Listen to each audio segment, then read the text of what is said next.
Steve, you want to lead us in prayer? Yes, sir. Dear God, we thank you for this day you've given us. We thank you for everything that you give us. Help us just latch on to whatever John has prepared for us this morning. Help him have a full recollection of what he's brought to us. Thank you for everything you give us. You say pray. Amen. All right, we were in Hebrews chapter 11 last week, and we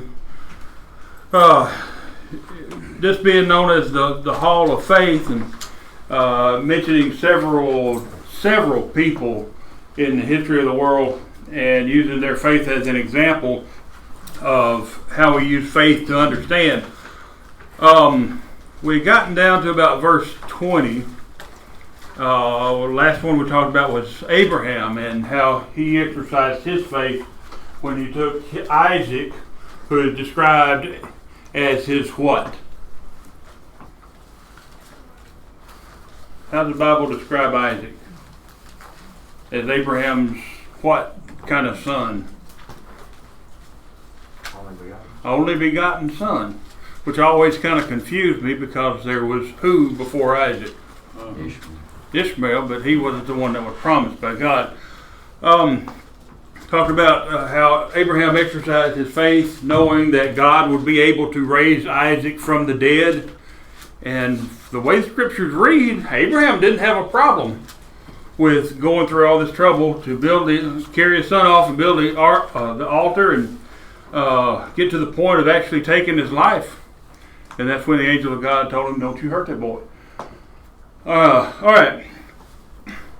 20 through 22. By faith, Isaac blessed Jacob and Esau concerning things to come. By faith, Jacob, when he was dying, blessed each of the sons of Joseph and worshipped, leaning on the top of his staff. And by faith, Joseph, when he was dying, made mention of the departure of the children of Israel and gave instructions concerning his bones.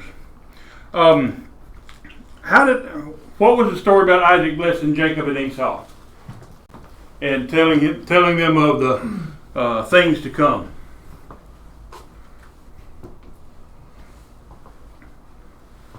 What was so peculiar about the story of Jacob and Esau when they received their blessings? Who was supposed to receive the blessing? Esau. And what happened? He sold it. He stole it? Or stole it, or he traded it for a soup or porridge or whatever you call it. He sold his birthright Yeah. To his brother. But what about when Isaac blessed him?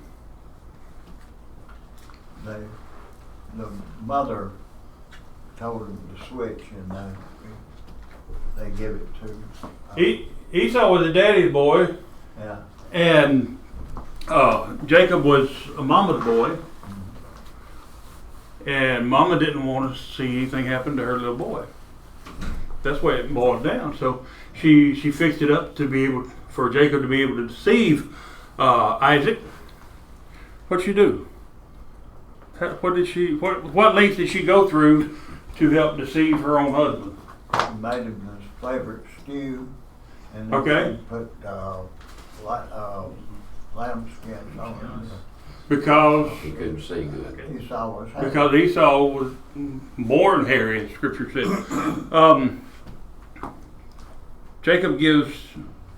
Isaac gives Jacob the blessing that's supposed to go to the firstborn, Esau.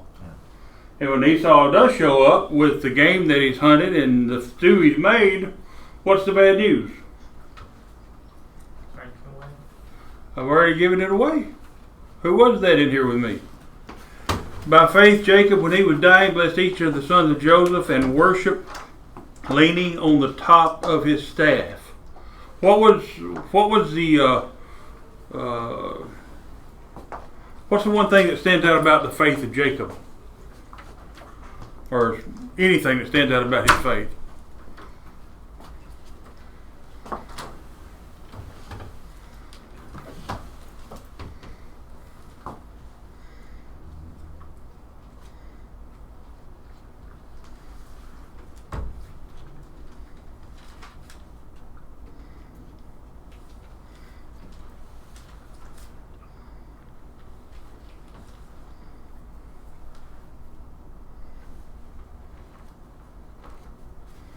Y'all don't all speak at the same time now. Jacob, you're saying? Sure. He what? Jacob, did you ask about? Jacob. Jacob, yeah. Jacob. What stands out about his faith?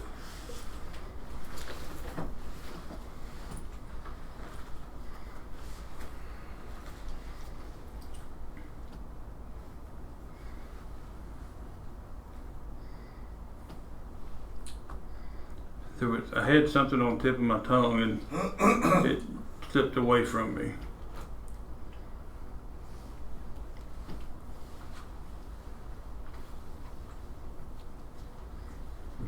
What about when hold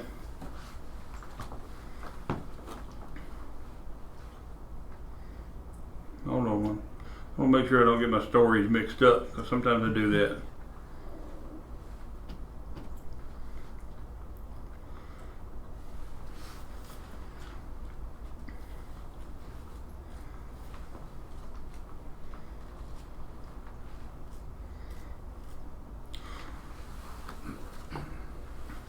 Who was Jacob's wife? Rachel? Rachel. And how did he meet her? Working for her father, right? Working for her father. Wait, For how long? I guess 14 years now. No, don't get ahead of me. For how long? 7 years. For 7 years. And then he gets married to Rachel, right? Yeah. No. Leah. Who did he marry? Leah first. It was Leah. And Leah and Rachel's father, Laban, told him what? That wasn't right for Older sister. the older to marry first, younger. Wasn't married for the younger to marry first. So you got to marry Leah first. Yeah. And what do you got to do for that? You gotta work. Tyler? I work another 7 years. Working another 7 years. That's Yeah. our father-in-law. But yeah. But the good news is he didn't have to wait 7 more years. He was able to marry her and then work 7 years. So he worked 14 years for this guy who deceived him. Did he ever complain about it? The scripture doesn't say, I think. There's no indication that the scriptures say he complained about it. But it's kind of interesting. He got a dose of his own medicine. Yeah. got a dose of his own medicine. He got kind of, what's the word? Supplanted Yeah. in a way. Yeah. Because that's what Jacob means, is the supplanter. He supplanted Esau, now he gotten supplanted. Anyway, he is listed among those the Hebrew writer considers of great faith. Let's see. And Joseph, when he was dying, made mention of the departure of the children of Israel and gave instructions concerning his bones. What had Joseph done for his brethren? After they betrayed him and sold him and told their father he was dead, and Joseph winds up in prison. Long story short, he gets out of prison and works his way to the top of the government, if you want to call it government. And through a famine, he takes care of his brothers who come to him for help. But they don't know they're going to him for help. They're just going to the king for help. But Joseph could have snapped his fingers and had all of his brethren wiped off the face of the earth, but he didn't do that. There's something greater. He had something greater in mind for them and for all of Egypt. And concerning his bones, what was the part about his bones? Didn't want to be buried in Egypt. He didn't want to be buried in Egypt. He wanted to be buried with his fathers. That comes out of Genesis chapter 50. All right, by faith, Moses, when he was born, was hidden 3 months by his parents because they saw he was a beautiful child, and they were not afraid of the king's command. What was the king's command? All the male children should. Kill them all. And who was Moses' mother? What was her name? Was it Jochebed? I think that's right. And what'd she do with Moses? To hide him. Down the river. Put him. Which river she put him in? The Nile, which is the last river in the world I'd want to put a baby in. She puts him there in a basket, in a river, in the reeds, to hide him. And she is successful. And then what happened to Moses? It's kind of the epitome of irony going on here. Who finds him? Pharaoh's daughter. Pharaoh's daughter. Pharaoh issued the order to what, Vernon? Kill all the babies. Yeah. But now his daughter has found one of them that's supposed to be dead. And you see the providence of God playing out in all of this. Oh, sure, yeah. And I want to notice here, verse 23 said, by faith Moses when he was born. Not talking about the faith of Moses here. Whose faith is it talking about? Mother. His mother, Jochebed. And why were they not afraid of the king's command? Not afraid of the king's command because the level of faith that she had. By faith, verse 24, Moses, when he became of age, refused to be called the son of Pharaoh's daughter. And wait a minute, he can have anything he wants. He's the king's grandson, and he can have anything he wants, but he wants to sever ties with them. Look at the rest of that, verse 25. Choosing rather to suffer affliction with the people of God than to enjoy the passing pleasures of sin. How did Moses know what he was getting into? Did he know what he was getting into?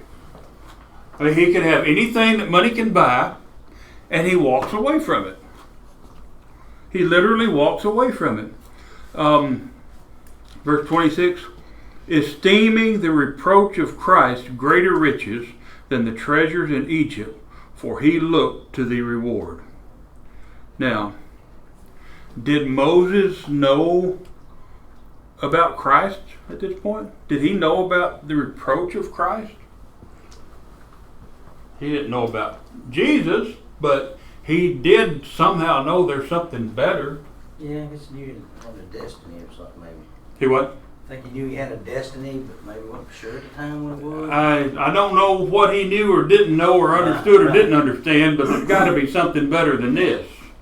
I do believe he at least understood that and believed that. The last phrase of 26, for he looked to the reward. Doesn't say he looked for the reward, but he looked to the reward. So he had to understand something about a reward coming up, even though he didn't have a full understanding of it. Verse 27, by faith he forsook Egypt, not fearing the wrath of the king, for he endured as seeing him who is invisible.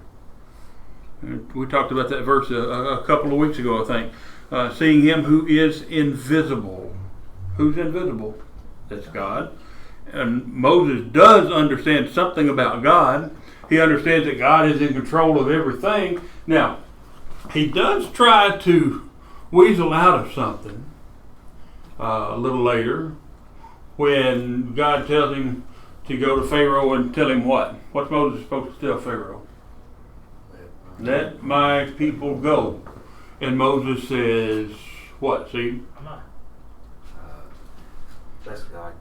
Not me. Yeah. I mean, Not me. And what are some of the excuses he offered? I'm not a good speaker. See what? I'm not good with words or something like that. I'm not a good speaker.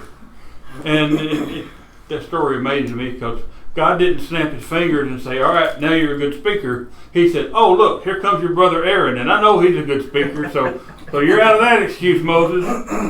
Moses doesn't want to do that, but he eventually, I guess you could say, he gives in, and he goes, and you know the rest of the story.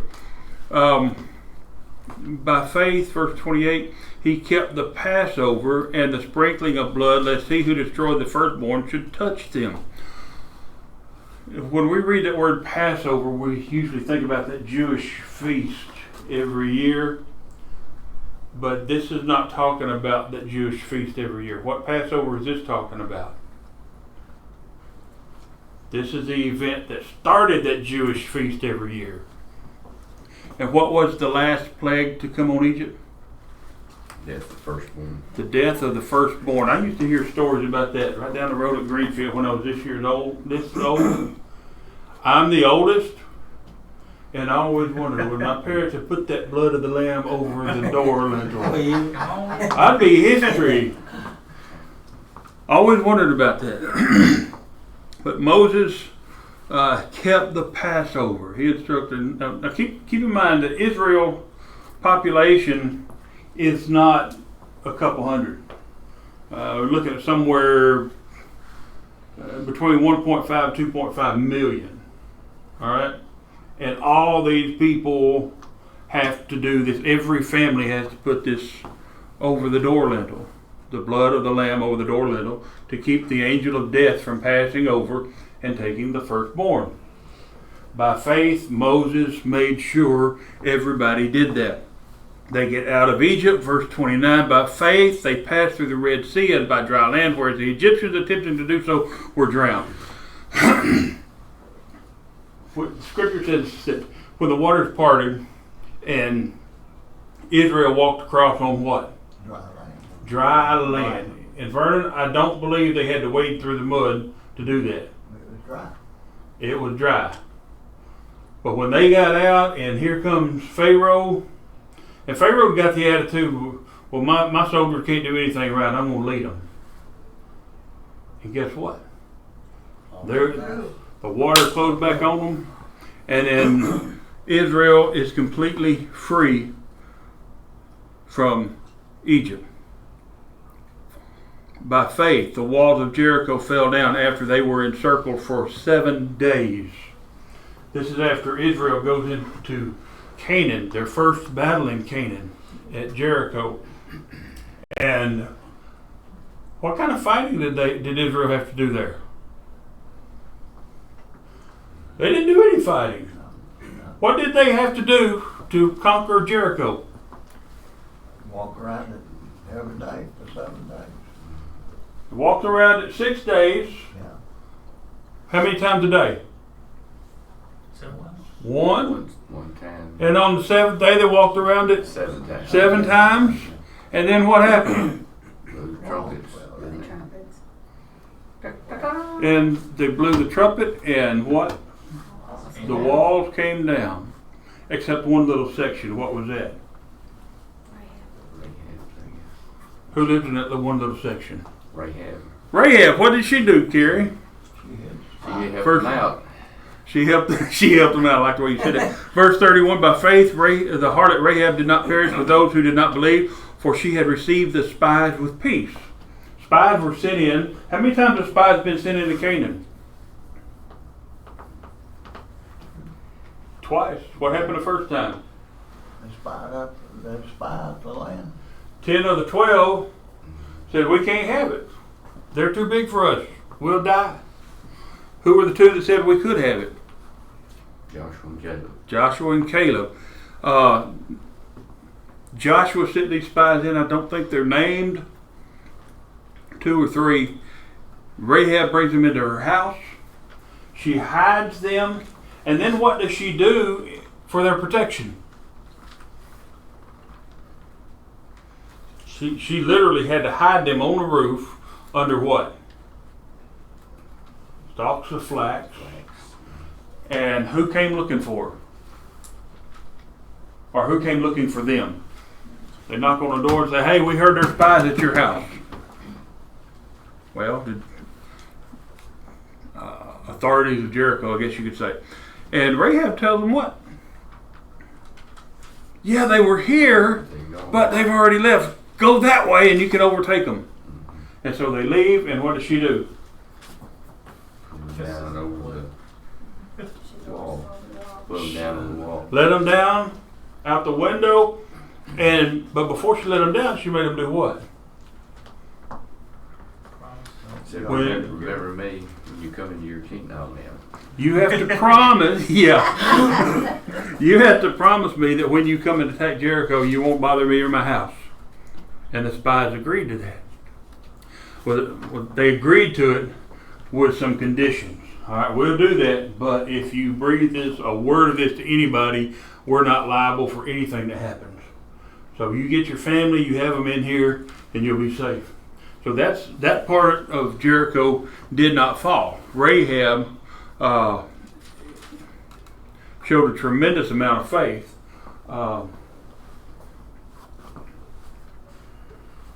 It always amazed me. Rahab is a harlot. We call a harlot a what today? A prostitute. And God uses her to help accomplish His work.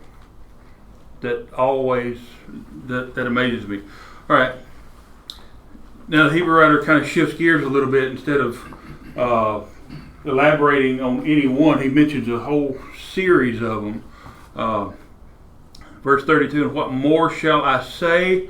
For time would fail me to tell of Gideon and Barak and Samson and Jephthah, and also of David and Samuel and the prophetess. Stop right there. What did Gideon do? He led Israel. He was a judge. So what? He led Israel He led Israel. into battle. He was a judge. Okay. From Judges 6, 7, and 8, just a short list. Gideon destroyed the altar of Baal. God promised him victory over the Midianites, and Gideon wasn't too sure about that. So what did Gideon ask for? There's a fleece on the ground, and one night he says, all right, Lord, if what you say is true, then let the dew cover the ground tomorrow and let the fleece be dry. And so what happened the next morning? The dew covered the ground and the fleece was dry. And he said, Lord, okay, but one more time, but this time let the fleece be wet and let the ground be dry. And so the next morning the fleece was wet and the ground was dry. And Gideon, I don't know why God had to prove to him that he meant what he said, but he did. They had the sign of the fleece. Gideon secured the victory over the Midianites with how many warriors? 300. 300. And what number did they start out with? At least 27,000. 20,000. And what God say about that? I don't want you to have 20,000 because when you come out victorious, you're not going to give me the credit I deserve. You're going to take credit for it. So let's knock that number down. And how'd they do that? Oh, y'all sort of on the afraid side, just go back. Yeah, if y'all don't want to, that's all right. They're going home, and I forget how many of them left. But God said, nope, there's still too many. So then, what did He do? They drank water. Deal with that. Send them down to the river and watch how they drink the water. And the ones that drink this way, you send them home. The ones that drink that way, you keep them. And he wound up with 300. That's a long way from 20,000. So he secured victory against the Midianites with 300 instead of 20,000. And Gideon still got some fear in him. Somebody's looking for a number, I guess.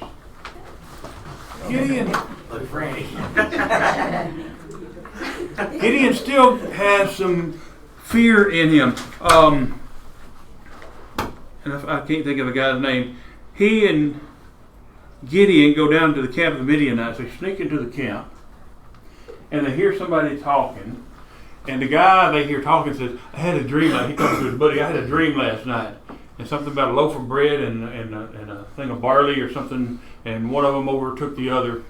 And the guy that's with Gideon tells him, this means that you're going to have victory. This is God's way of telling you that victory is assured for you. And so Gideon lost all his fear, and he subdued the Midianites and won that battle. And then Barak, from Judges chapter 4, had victory against the Canaanites. But what's peculiar about the story of Barak? Deborah, the prophetess, tells him, go to battle with these people.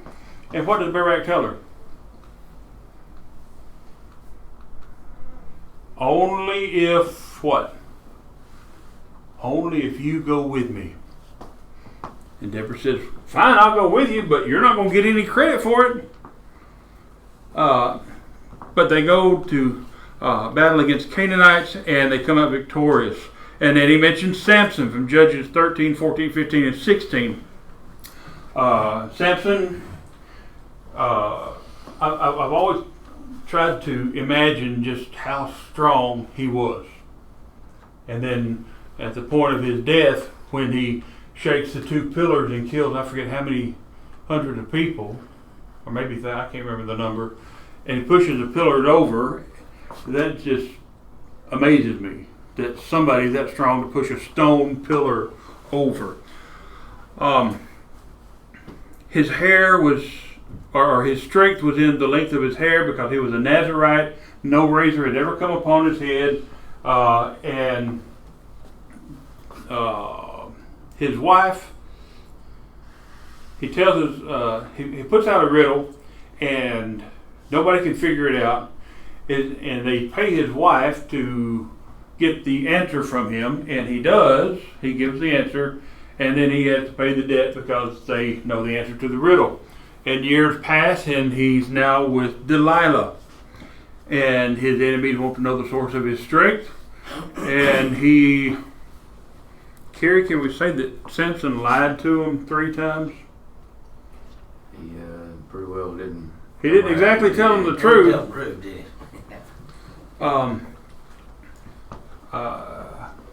But after 3 times Delilah's on this pity party for a week, you don't love me. You won't tell me the secret of your strength. And she on and on and on and on just keeps going on about it. And finally, Samson tells the truth this time. It's in my hair. So she lulls him to sleep, and she calls the people in, shave his head, shave his head, shave his head. They shave his head, and then she wakes him up. Samson, they're outside, and he's thinking he's going to hop up and just do what he's always done. But his hair is gone, and so is his strength, and so is who? Who else is gone? God. But Samson later realizes his sin, and the scripture doesn't say Samson repented, but it kind of gives you that impression that he repented because he's had his eyes put out, and he tells them, God, this one last time, grant me the strength to seek vengeance on these people for taking my eyes. And he pushes the pillar over, and everybody dies. And then there's Jephthah. This is one of those stories, Judges 11, one of those stories that I find intriguing. He had been in battle with the people of Ammon, and he asked God for victory. And I don't want to say he made a deal with God. Nobody can make a deal with God. But he tells God, if you'll just let me have victory over these people, then when I get home, the first thing that comes out of my door, I'm going to sacrifice to you as a burnt offering. This story could very well be used to push home the point of be careful what you say. Be careful what you promise. Because God gave him the victory over Ammon. And then he comes home, and the first thing coming out his door is what? His daughter. Now what's so special about his daughter? This is his only daughter, and this is his only child. And yet he's made a promise to God to sacrifice her. Now, I've heard some people explain that there's no way that he actually sacrificed his daughter because God would not accept human sacrifice. I understand that argument, but there's nothing in the scripture to support that. What do you think about that, Carrie? Well, I understand where they're trying to go with that, but here again, we see God does a lot of things with God's promises and expects the same out of mankind. Right. You can read a lot of accounts of that in the Old Testament, and so I think that's not a good argument really to use. God was requiring Abraham to make a human sacrifice. He stopped him, but he still started. And the story, the part about this story that really amazes me is his daughter's response. She didn't say, "How could you?" She didn't say, "Why didn't you send me word?" She didn't say anything. She said, "If you promise the Lord that, then so be it. Just let me go 2 months up into the mountains and bewail my virginity," she said. That was it. She come back, and Scripture says that he followed through with his promise. There's also that of David and Samuel. And we could go list after list after list with these two, so I'm not going to spend a lot of time there. Samuel and the prophets. We could go talk about tons of the prophets and how their faith worked out. All right. Then he gives a list of what the David, Samuel, and these prophets have done. Just a kind of a generic list. Verse 33, who through faith subdued kingdoms, worked righteousness, obtained promises, stopped the mouths of lions, quenched the violence of fire, escaped the edge of the sword, out of weakness were made strong, became valiant in battle, turned to flight the armies of the aliens, women received their dead to life again. All right. I talked about quenching the violence of fire. I can't help but think of Shadrach, Meshach, and Abednego. And they go into that fiery furnace, and the king looks in there and he sees how many in there. There's just Shadrach, Meshach, and Abednego, but how many did he see in there? Four. And how is that fourth one described? He is like the Son of God. Like the Son of God. And then you talk about Daniel. He spent time in the lion's den that haven't been fed in quite a while. And Daniel lived to tell about it. It's on and on and on. He goes on. All right. Now the next section from the middle of 35 through 38, this is where he gets real. Nobody's named, but talk about Christian brothers and sisters and people of the Old Testament as well. Talk about their faith. The middle of verse 35, others were tortured, not accepting deliverance, that they might obtain a better resurrection. Still others had trial of mockings and scourging, yes, and of chains and imprisonment. They were stoned, they were sawn in two, were tempted, were slain with the sword. They wandered about in sheepskins and goatskins, being destitute, afflicted, and tormented, of whom the world was not worthy. They wandered in deserts and mountains, in dens and caves of the earth.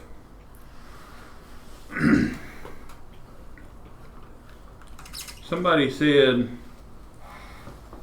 don't say you'll die for your faith when you won't even go to church for it. You go on Facebook and you can see people proclaiming their faith everywhere. This is my God is great, my God is mighty, my God, on and on and on, talking about how powerful my God is. They're right, He is powerful, but there's something missing there because they won't take time. Jesus said, if you love me, what? Keep my commandments. And there's a lot of people who express love for Jesus that do not keep His commandments. Can't help but to think of that when I read this paragraph and all the things that where'd you go? And all the things that God's people went through with all these different tortures, the scourgings, like what Jesus had.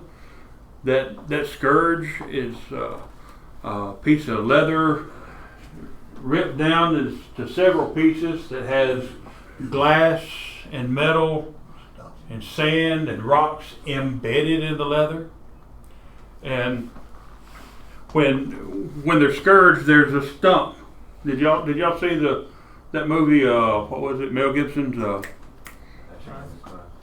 What was it called? Passion of Christ. The Passion, did y'all see that? And how he was scourged. Heard some people describe it. Well, it's nothing but a 45-minute bloodbath. I think a 45-minute bloodbath is a mild description of what really happened. Because when they bend them over that stump or whatever it is and expose the back, the goal of the Roman, I heard one of the guys who's from the Memphis School of Preaching, his name was Keith something, said the goal of the Roman scourging was to be able to see the back of the lung. We're not just talking about a whipping. Most men, or anybody, most people die from scourgings, but Jesus didn't. Some of these other Christians did not as well.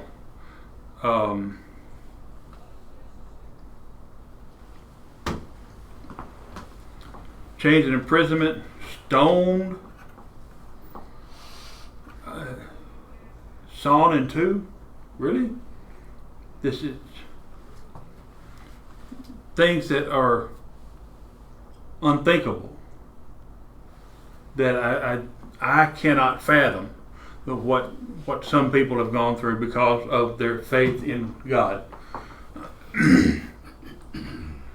What's the deal about wandering about in sheepskins and goat skins? Hiding or something, right? Hiding? Something. It may be. Where did I read this at? A fresh animal skin. If you have to wear a fresh animal skin, what's that going to attract? Other wild animals.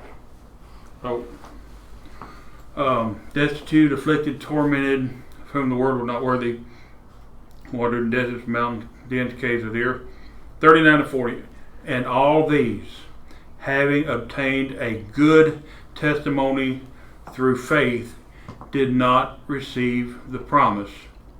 God having provided something better for us, that they should not be made perfect apart from us. The Old Testament characters, like the Shadrach, Meshach, and Abednego in the fire, Daniel in the lion's den, and a whole host of others, what is the promise they did not receive?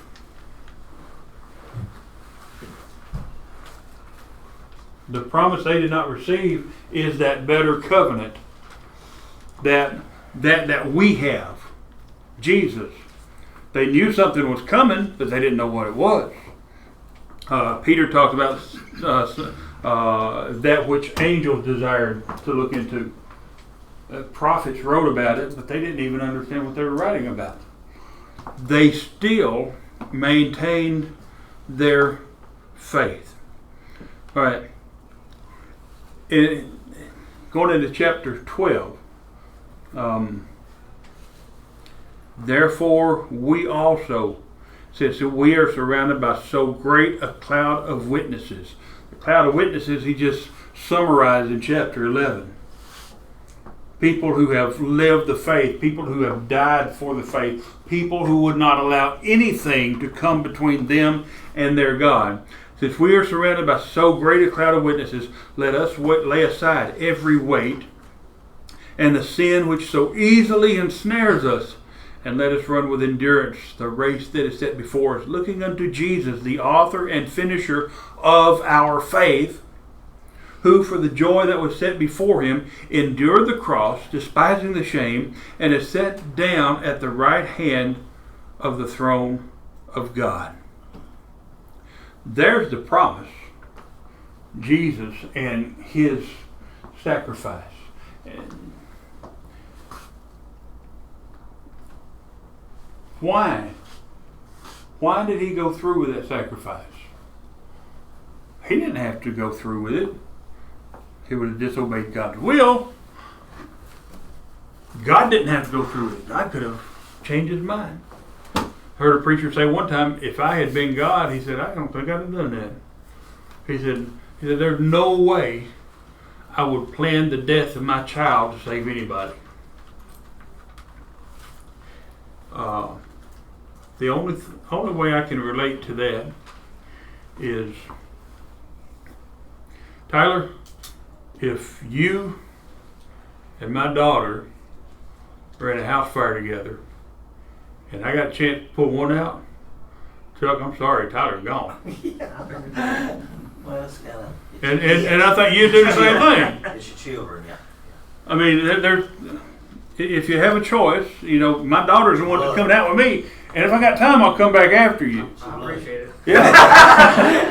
Yeah. But that's not what God did. Right. God took out, He saved us and allowed His own Son to die. Exactly. So it just, that's the promise that we have, that Moses and Elijah and David and Samson and Samuel and all these others didn't understand.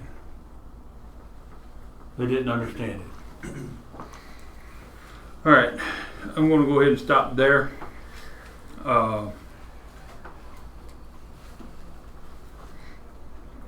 So, any thoughts, questions?